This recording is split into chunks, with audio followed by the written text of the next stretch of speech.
Големо количество отфрлено цвеќе, меѓу кои и стотина орхидеи, биле фрлени во контејнери за отпад во скопската населба Аеродром, велат активистите од граѓанските иницијативи за намалување на прекумерното трошење и расфрлањето. На 2 локации во населбата, контејнери биле полни со цвеќе, а дел од него активистите го спасиле, го пресадиле и му дале нов живот. Реновирањето на канализацијскиот систем стар повеќе од 500 години под историското јадро на Дубровник, вредно нешто повеќе од 1 милион евра, е успешно завршено по 2,5 години.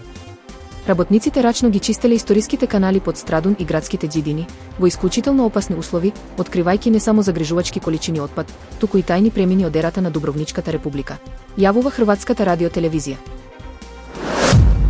Полицијата на барање на службеници на Универзитетот Колумбија.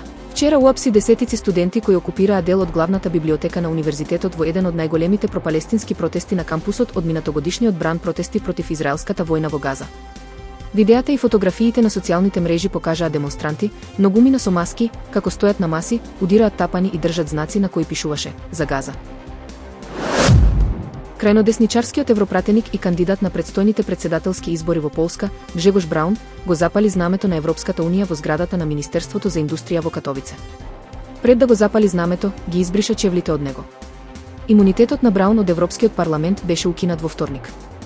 Полските власти ќе го гонат во врска со инцидентот во декември 2023 година, кога, како член на полскиот парламент, користел противпожарен апарат за да ги изгаси свеќите за Ханука во знак на протест против прославата на еврејскиот празник во Полска.